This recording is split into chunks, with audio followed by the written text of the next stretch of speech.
In the Bible, a verse from the book of Proverbs reads this way: "A man's steps are directed by the Lord." This line, in effect, describes God as a director. This, therefore, is also the reason why the film director is sometimes described as someone playing God. In a film, it is not the producer, nor the scriptwriter, nor the actor and actress, nor the cinematographer, or any of the other craftsmen involved in filmmaking who plays God. It is the film director. The director makes a film and creates a little world in celluloid that might run for an hour and a half or more, even though it tells the story of a lifetime or an entire century. This is how far he can go playing God. He creates people in the characters who inhabit his films. He runs these characters through dilemmas and conflicts that he himself draws from the script he is told to translate into the screen. From the text of the film script, he molds heroes and villains as they interact with or against each other.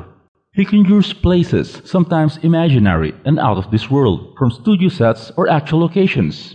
He conceives existent and non-existent things from thin air and turns them into audiovisual realities. The film director is also described as the captain of the ship, the boss in the film set, the engineer who will build the architectural plans the scriptwriter has entrusted to him. In local cinema, he is referred to and called as direct, though some of them prefer the more formal address of being Mr. So-and-so. On the movie set, the director is God. Once a take is being photographed, he is the only one with the power to shout, "Cut!" to end the shot. But as the principal filmmaker, the responsibilities and obligations of the director start even before shooting begins, and even after the final print of the film has rolled off the laboratories. Let us hear from several Filipino directors the scope and range of the director's work and influence in the crafting of a film.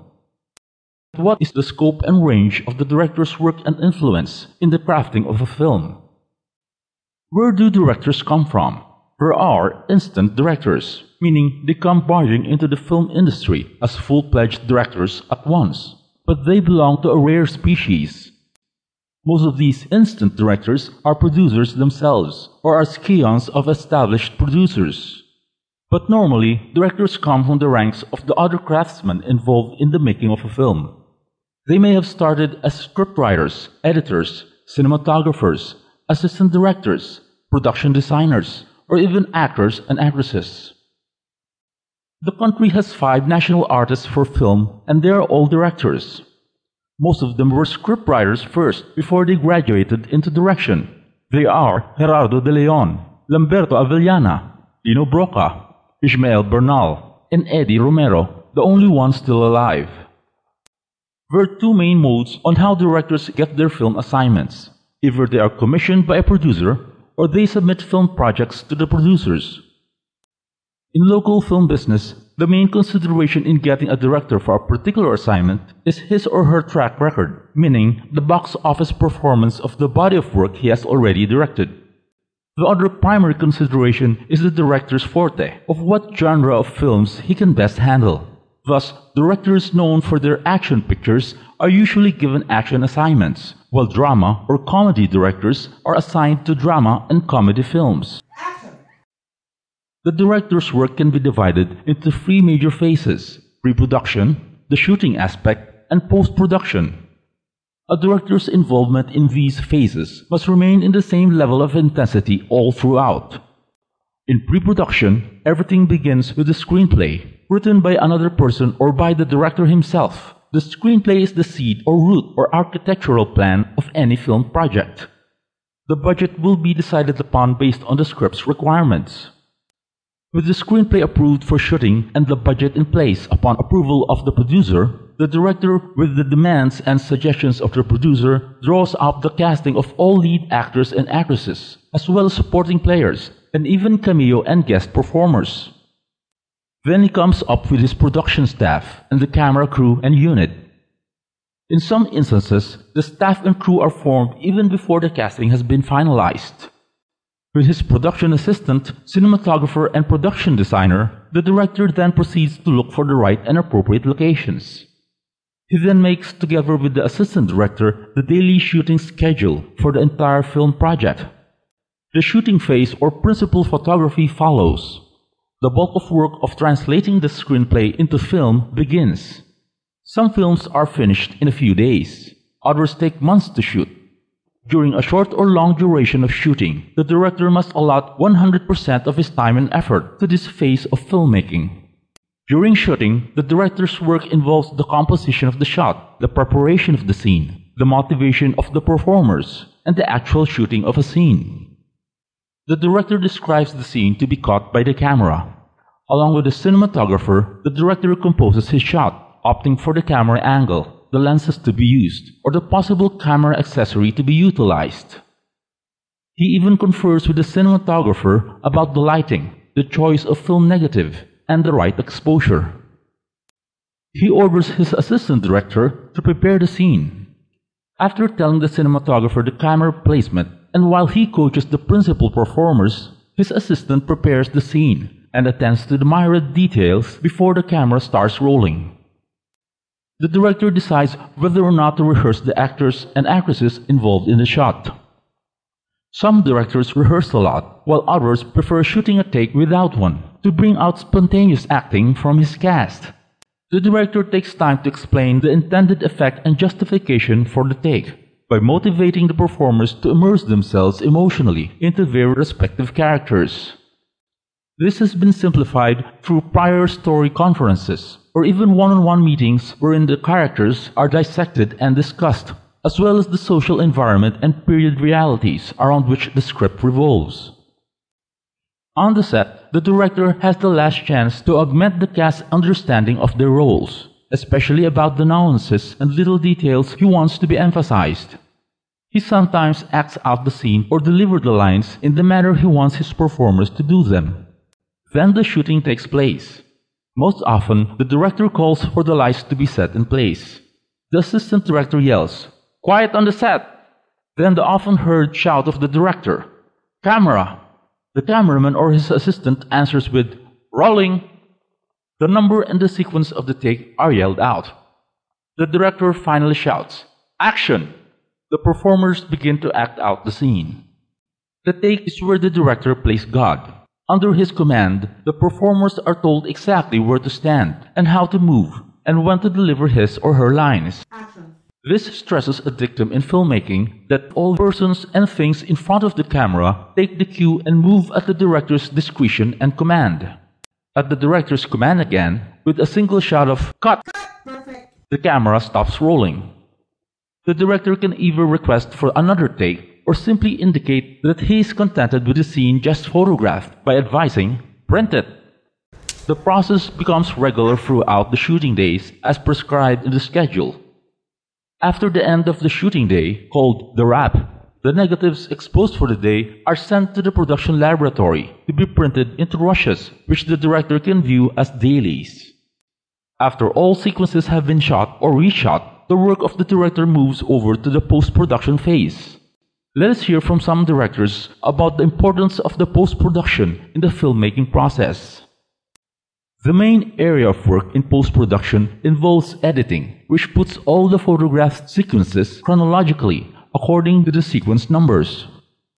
It is a wide belief shared by many of our directors today that editing is actually the second time one directs a film. Until the film has its final edit, the other post-production elements are held in abeyance. These include balancing dubbed or original dialogues, musical scoring, laying of sound effects, crowd dubbing, and the mixing of all these elements, which will be undertaken by the sound mixer or engineer through the guidance of the director himself. All visual and optical effects can be incorporated into the film when the final version has been edited. The director's work has not yet ended though. The rushes of the film as edited will then be matched with the corresponding negatives. The director has to wait for the first print of a film to ascertain if the negative matching is perfectly done, and to check that all visual and audio elements are synchronized. That traces the extent of a director's involvement in the making of a film. But the director has some final things to do, one of which is to defend the film during its review by the board of censors. But how important is the director? In the mid-50s, the French through magazine Cahiers de Cinéma popularized the auteur theory in filmmaking. The auteur theory expressed the view that the director is the dominant figure in the crafting of a film. The film is actually the director's medium, for he really controls the telling of a story. He is in effect the true author. The scriptwriter, the cinematographer, the actors, the actresses, and the other craftsmen are only the director's technical assistants. During the 1950s, the auteur theory did not catch hold easily in Hollywood, where the studio system emphasized group work rather than individual expression. In fact, popular actors and actresses were publicized more than directors. But the auteur critics were essentially right about artistically significant films. Up to this day, the most critically acclaimed and award-winning films tend to be the director's films. Which brings us back to the comparison between stage and film directors. It is generally believed and held that film directors are in a better position to play God than their stage counterparts. The stage director's influence is only obvious during the rehearsals than in the actual performance. At the start of a stage play, the curtain rises, the director's control declines, and totally disappears over what eventually transpires on the stage. Film directors have more control, and his basic advantage is the ability to shoot another take or scene until they get exactly what they want. The various camera angles at their disposal tilt the advantage in their favor. Because films communicate primarily through moving images, the director holds the upper hand, because it is he who determines most of the visual elements, the choice of shots, angles, lighting effects, filters, optical effects, framing, composition, camera movements, and editing. He even dictates the costume and set requirements. French directors Truffaut and Godard had this to say: "The greatest movies are dominated by the personal vision of the director. The writer's contribution is less important because the subject matter is artistically neutral. It can be treated with brilliance or bare competence." A film story ought to be judged on the basis of how it is told and not what it is. The auteur theory claims that what makes a good film is not the subject matter, but its stylistic treatment. Let us hear from some directors if the auteur theory is applicable to Philippine cinema. A film director, in deep thoughts and alone, sits in his director's chair.